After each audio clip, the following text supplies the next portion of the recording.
Bismillahirrahmanirrahim. Assalamualaikum warahmatullahi wabarakatuh.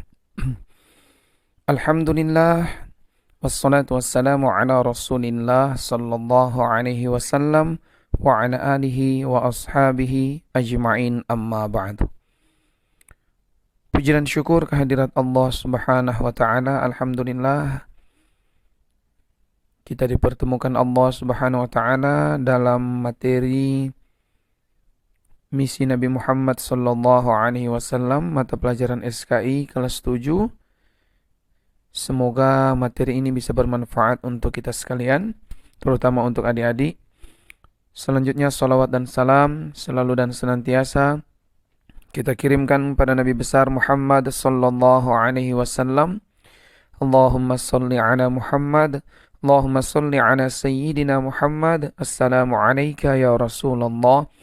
Semoga kelak kita semua akan mendapatkan syafaatnya. Amin ya Rabbal Alamin. Baik, hari ini Pak Guru akan menjelaskan satu materi. Bab 1 yang pertama dimulai ini adalah misi Nabi Muhammad sallallahu alaihi wasallam. Adapun tujuan pembelajarannya adalah, setelah mempelajari materi ini, diharapkan peserta didik, para murid kalian semua dapat yang pertama menghayati misi Nabi Muhammad SAW sebagai rahmat bagi seluruh alam semesta. Yang kedua, dapat mengamalkan perilaku kasih dan sayang terhadap sesama sebagaimana misi Nabi Muhammad SAW. Yang ketiga, menganalisis misi Nabi Muhammad SAW sebagai rahmat bagi alam semesta. Yang keempat, menyimpulkan misi Nabi Muhammad SAW sebagai rahmat bagi seluruh alam atau rahmatan lil alamin.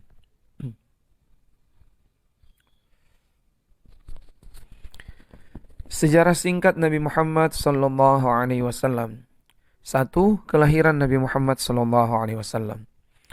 Nabi Muhammad SAW lahir pada waktu subuh hari Senin, tanggal 12 Rabiul Awal, tahun Fil atau tahun gajah, bertepatan dengan tanggal 20 April tahun 571 Masehi, di rumah ibunya di kampung Bani Hashim di kota Makkah Al-Mukarramah. Jadi Nabi Muhammad lahir di tahun gajah. Disebut tahun gajah karena pada tahun itu terjadi penyerangan pasukan bergajah yang dipimpin oleh Raja Abraha untuk menyerang dan menghancurkan Ka'bah. Tetapi dengan izin Allah Subhanahu wa taala semua itu digagalkan Allah dengan dikirimkannya pasukan burung ababil yang membawa bebatuan dari api neraka. Selanjutnya ayah Nabi Muhammad bernama Abdullah bin Abdul Muttalib bin Hashim bin Abdul Manaf bin Qusay bin Qilab bin Murrah.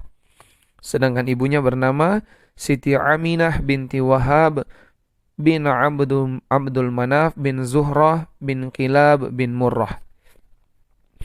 Sekedar informasi untuk adik-adik sekalian, bahwa bin itu artinya ayahnya. Jadi Nabi Muhammad bin Abdullah artinya ayahnya Nabi Muhammad Abdullah. Bin Abdul Muttalib artinya ayahnya Abdullah itu Abdul Muttalib. Dengan demikian ayah dan ibu Nabi berasal dari suku Quraisy Makkah yang sangat disegani oleh bangsa Arab saat itu. Untuk lebih jelasnya, ini ada bagan silsilah garis keturunan ayah dan ibu Nabi Muhammad SAW.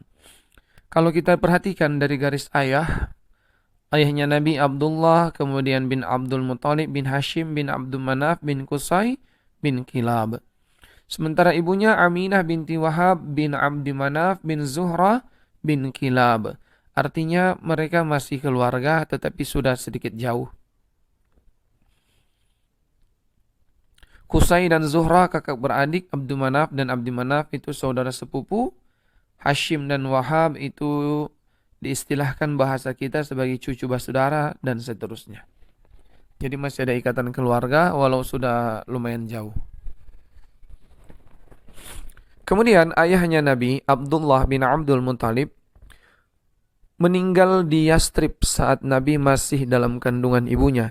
Jadi Saat masih dalam kandungan ibunya, Nabi Muhammad SAW sudah menjadi yatim karena sudah kehilangan ayah. Lanjut pada masa kecil Nabi Muhammad SAW. Setelah 7 hari kelahirannya, Nabi Muhammad SAW diberi nama Muhammad oleh kakeknya, Abdul Muthalib, dan dikhitan.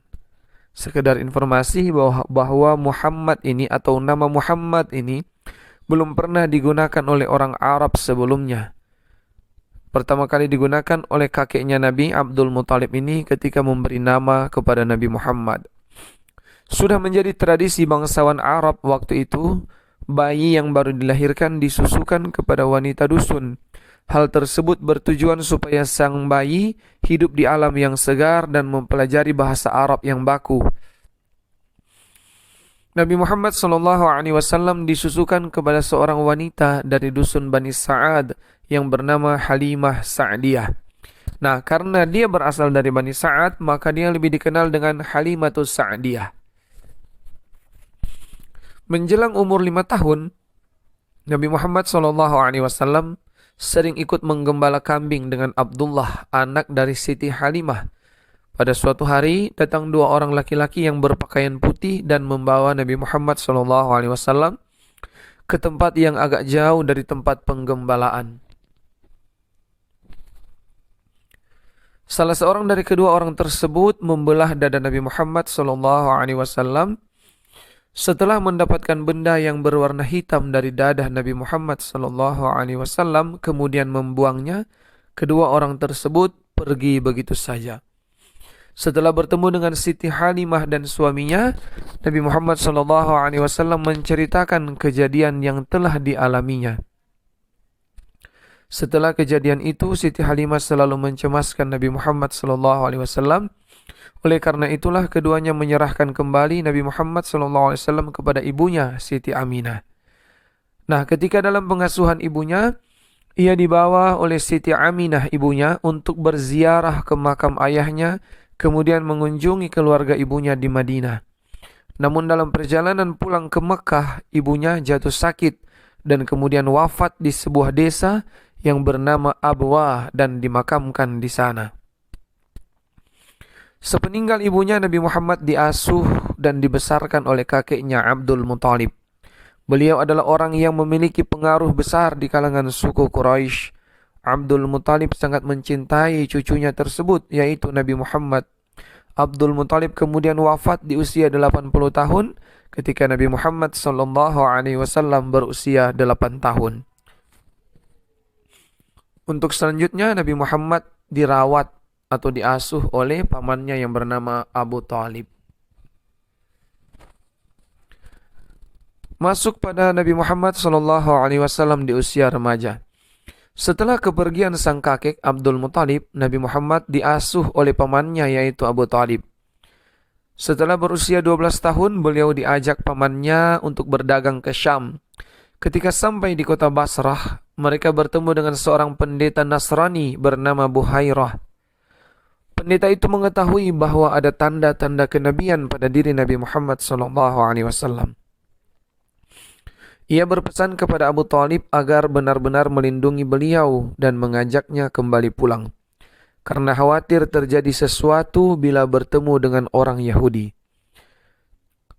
Nabi Muhammad kemudian diberi gelar Al-Amin oleh penduduk Mekah karena sifat jujur dan dapat dipercaya yang dimilikinya. Kemudian Nabi Muhammad SAW diangkat menjadi Rasul.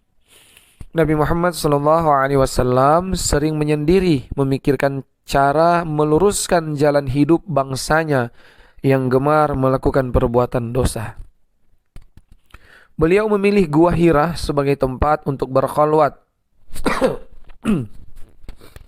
Nabi Muhammad SAW mengasingkan diri di gua tersebut terkadang sampai 10 hari 10 malam.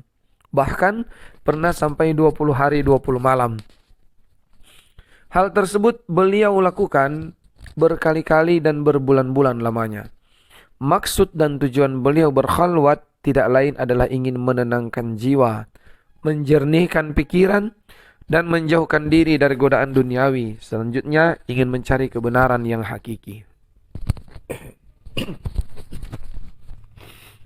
Setelah 6 bulan berkhalwat di Gua Hira, suatu malam beliau didatangi oleh malaikat Jibril alaihi salam untuk menyampaikan wahyu dari Allah Subhanahu wa taala yang pertama kali, yaitu Quran surah Al-Alaq ayat 1 sampai 5.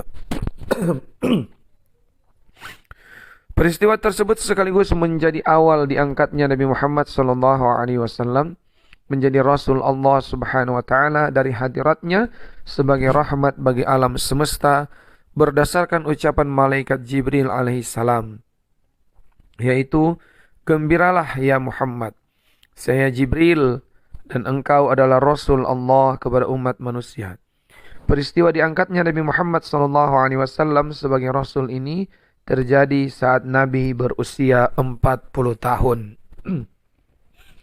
Dengan demikian, resmilah Nabi Muhammad SAW menjadi Rasul Allah Subhanahu wa taala setelah menerima wahyu Allah yang pertama kali, yaitu Quran surah Al-Alaq ayat 1 sampai 5.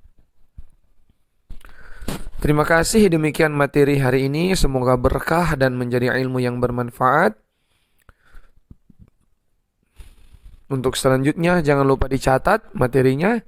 Nanti insyaAllah akan diperiksa Pak Guru di sekolah. Demikian. Wabillahi taufiq wal hidayah. Wassalamualaikum warahmatullahi wabarakatuh.